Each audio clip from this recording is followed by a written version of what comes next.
दोस्तों स्वागत करते हैं एसबीडी न्यूज पर एक बार फिर से आज के ताजा बुलेटिन में, जहां पर हम आपके लिए लेकर आए हैं देश की राजनीति समेत कुछ बड़ी खबरें। एक एक करके पूरे विस्तार से जानेंगे। दोस्तों खबरों का सिलसिला शुरू करें उससे पहले कोरोना को लेकर सरकार की तरफ से बड़ी गाइडलाइन और बड़ी खबरें निकल कर आ रही है, जिसको जानना आपके लिए बेहद जरूरी है, इसलिए वीडियो को अंत तक जरूर देखें। और इसी के साथ दोस्तों आज की पहली बड़ी खबर की कैबिनेट की बैठक के दौरान पीएम नरेंद्र मोदी ने कोरोना वायरस पर मंत्रियों को दी है ये सलाह। दोस्तों यहाँ पर आपको बता दें कि प्रधानमंत्री नरेंद्र मोदी ने देश में कोरोना वायरस संक्रमण के तेजी से बढ़ते मामलों के बीच शुक्रवार को केंद्रीय मंत्री परिषद की बैठक की अध्यक्षता की। देश में कोरोना वायरस संक्रमण की दूसरी लहर के बाद ये मंत्री परिषद की पहली बैठक है। इस दौरान मंत्री परिषद ने ये माना कि वर्तमान आपदा सदी में एक बार आती है और इसने दुनिया के ऊपर बड़ा संकट डाला है। इस दौरान पीएम नरेंद्र मोदी ने केंद्रीय मंत्रियों से अनुरोध किया कि वे अपने क्षेत्रों में लोगों के संपर्क में रहें और उनकी मदद करें और उनसे स्थिति के बारे में जानकारी लेते रहें। और इसी के साथ दोस्तों अगली बड़ी खबर की चुनाव के बाद बंगाल में बढ़ने लगे कोरोना के केस। ममता सरकार ने नतीजों से पहले किया आंशिक लॉकडाउन का ऐलान। दोस्तों यहाँ पर आपको बता दें कि चुनावी नतीजों के आने से पहले ही पश्चिम बंगाल में ममता सरकार ने आंशिक रूप से लॉकडाउन लगा दिया है। विधानसभा चुनाव के बाद ही पश्चिम बंगाल में कोरोना के मामले काफी तेजी से बढ़ने लगे थे। हालांकि अलग अलग जगहों पर मतदान होने के कारण पश्चिम बंगाल में लॉकडाउन नहीं लगाया गया था। अब चुनाव खत्म होने के अगले दिन ही ममता सरकार ने पश्चिम बंगाल में आंशिक लॉकडाउन का ऐलान कर दिया है। आपको बता दें कि आंशिक लॉकडाउन में आवश्यक सेवाओं को छूट दी गई है। और इसी के साथ दोस्तों अगली बड़ी खबर की सुप्रीम कोर्ट बोला ऑक्सीजन, बेड और दवाओं आदि की इंटरनेट पर मदद मांगने वालों पर न हो कार्रवाई। दोस्तों यहाँ पर आपको बता दें कि सुप्रीम कोर्ट ने शुक्रवार को कहा कि इंटरनेट पर मदद की गुहार लगा रहे नागरिकों पर रोक इस आधार पर नहीं लगाई जानी चाहिए कि वे गलत शिकायत कर रहे हैं। कोर्ट ने कहा कि कोरोना महामारी की दूसरी लहर राष्ट्रीय संकट है।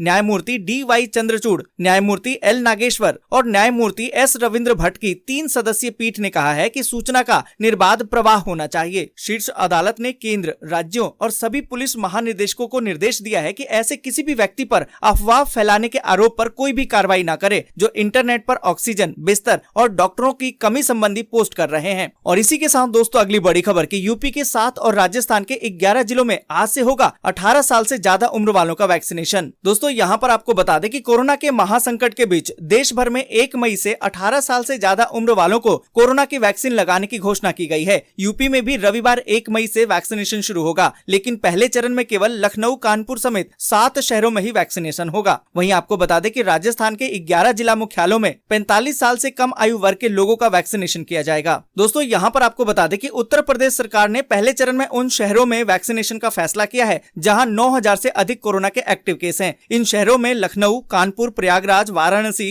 गोरखपुर, मेरठ और बरेली शामिल हैं। दोस्तों यहाँ पर आपको बता दें कि सीरम इंस्टीट्यूट ने राजस्थान को फिलहाल 3 लाख डोज देने पर सहमति दी है। इसलिए 45 साल से कम आयु वर्ग वालों के लिए वैक्सीनेशन की शुरुआत उन 11 जिला मुख्यालयों में की जा रही है जहां कोरोना संक्रमण के सबसे अधिक मामले हैं। उनमें जयपुर, जोधपुर, अजमेर, बीकानेर, उदयपुर, अलवर, धौलपुर, भीलवाड़ा, कोटा, सीकर और पाली शामिल हैं। और इसी के साथ दोस्तों अगली बड़ी खबर की हरियाणा के 9 जिलों में लगा वीकेंड लॉकडाउन। 3 मई तक रहेगी पाबंदियां। दोस्तों यहाँ पर आपको बता दें कि कोरोना के बढ़ते मामलों को देखते हुए हरियाणा के 9 जिलों में वीकेंड लॉकडाउन लगा दिया गया है। इनमें पंचकुला, गुरुग्राम, फरीदाबाद, सोनीपत, रोहतक, करनाल, हिसार, सिरसा और फतेहाबाद शामिल हैं। इन जिलों में 30 अप्रैल की रात 10 बजे से लॉकडाउन लगेगा और सोमवार 3 मई सुबह 5 बजे तक जारी रहेगा। दोस्तों आगे बढ़े उससे पहले एक छोटी सी रिक्वेस्ट है, इस वीडियो को लाइक और दोस्तों के साथ शेयर करना बिल्कुल भी ना भूलें, क्योंकि आपका लाइक और शेयर ही हमारी मेहनत का फल होता है। और इसी के साथ दोस्तों अगली बड़ी खबर कि पहली से लेकर 12वीं तक के सभी स्कूल 10 मई तक बंद, अब नहीं चलेंगी ऑनलाइन क्लासेस। दोस्तों यहाँ पर आपको बता दें कि उत्तर प्रदेश में कोरोना संक्रमण के बढ़ते मामलों के मद्देनजर प्रदेश सरकार ने कक्षा पहली से लेकर 12वीं तक के सभी स्कूलों में 10 मई तक की छुट्टी रखने के आदेश जारी कर दिए हैं। इस दौरान कोचिंग संस्थाएं भी बंद रहेंगी, वहीं ऑनलाइन कक्षाओं को भी स्थगित कर दिया गया है। साथ ही आदेश में शुक्रवार रात 8 बजे से मंगलवार सुबह 7 बजे तक के लिए साप्ताहिक कोरोना कर्फ्यू को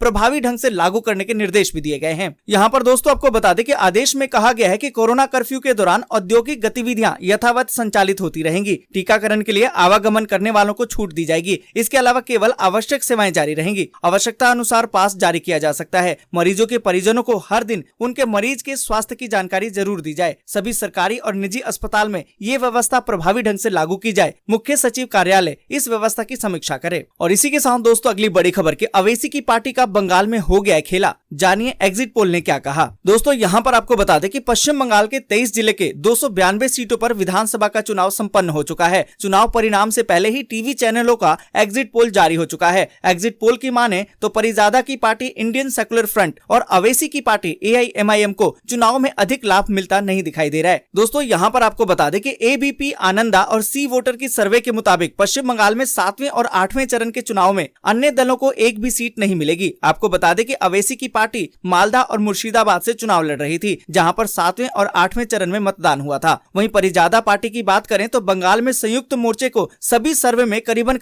15-20 सीटें मिल रही हैं। हालांकि परिजादा की पार्टी ISF के बारे में अब तक किसी ने भी सर्वे में कोई बात नहीं की है। और इसी के साथ दोस्तों अगली बड़ी खबर कि कोरोना की दूसरी लहर आने वाले 20 दिनों में होगी पीक पर, SBI की रिपोर्ट में दावा। दोस्तों यहाँ पर आपको बता दें कि देश के सबसे बड़े बैंक भारतीय स्टेट बैंक की रिसर्च इकाई SBI रिसर्च ने अपनी एक रिपोर्ट में दावा किया है कि कोरोना की दूसरी लहर में जिस तेजी से संक्रमण फैल रहा है उसे देखते हुए आने वाले कुछ दिनों में हम इस लहर के पीक पर होंगे। यहाँ पर दोस्तों आपको बता दें कि SBI रिसर्च ने अपनी एक नई रिपोर्ट में दावा किया है कि मई के मध्य तक यानी कि अब से आगे 20 दिनों में भारत कोरोना की दूसरी लहर के पीक पर होगा। तब देश में कोरोना संक्रमण के करीबन 36 लाख मरीज होंगे। हालांकि रिपोर्ट में इसके अर्थव्यवस्था पर पड़ने वाले असर को भी बताया गया है। और इसी के साथ दोस्तों अगली बड़ी खबर की फाइजर और BioNTech ने मांगी है बच्चों को टीके लगाने की मंजूरी। दोस्तों यहाँ पर आपको बता दें कि फाइजर और BioNTech ने यूरोपीय संघ से दवा नियामकों से 12 से 15 साल की उम्र के बच्चों के लिए कंपनियों के कोरोना वायरस टीके को मंजूरी देने का अनुरोध किया है। ये कदम यूरोप में युवा और कम जोखिम वाली आबादी को टीके तक पहुंच मुहैया करा सकता है। दोस्तों यहाँ पर आपको बता दें कि इन दोनों कंपनियों ने शुक्रवार को एक बयान में कहा कि यूरोपीय मेडिसिन एजेंसी को उनकी अर्जी 2000 से अधिक किशोरों पर किए गए एक उन्नत अध्ययन पर आधारित है, जिसमें टीका सुरक्षित और प्रभावी होने का पता चला है। बच्चों पर और 2 साल के लिए दीर्घकालिक सुरक्षा के लिए निगरानी भी की जाएगी। और इसी के साथ दोस्तों अगली बड़ी खबर की CM उद्धव बोले घटने लगी है संक्रमण की रफ्तार, फिलहाल संपूर्ण लॉकडाउन की कोई जरूरत नहीं। दोस्तों यहाँ पर आपको बता दें कि देश में कोरोना वायरस की दूसरी लहर कहर बरपा रही है। बीते 24 घंटे में 3,86,000 से ज्यादा मामले सामने आए हैं। वहीं 3500 से ज्यादा लोग इस खतरनाक वायरस के आगे अपना दम भी तोड़ चुके हैं। वहीं दोस्तों आपको बता दें कि महाराष्ट्र के मुख्यमंत्री उद्धव ठाकरे ने कहा है कि हमारी सख्ती और कड़े प्रतिबंध की वजह से संक्रमण की रफ्तार घटने लगी है और फिलहाल संपूर्ण लॉकडाउन की कोई जरूरत नहीं है। और इसी के साथ दोस्तों अगली बड़ी खबर की गुजरात में पिछले 24 घंटे में 14,605 नए मामले, वहीं 173 लोगों की मौत। दोस्तों यहाँ पर आपको बता दें कि गुजरात में पिछले 24 घंटे में कोरोना के 14,605 नए मामले सामने आए हैं, वहीं 173 लोगों की मौत हो गई है। इस दौरान 10,180 लोग स्वस्थ भी हुए हैं। साथ ही आपको बता दें कि तमिलनाडु में पिछले 24 घंटे में कोरोना के 18,692 नए मामले सामने आए और 113 लोगों की मौत हो गई है। वहीं राजस्थान में पिछले 24 घंटे में 17,155 नए केस सामने आए हैं, जबकि 155 लोगों की मौत हो गई है।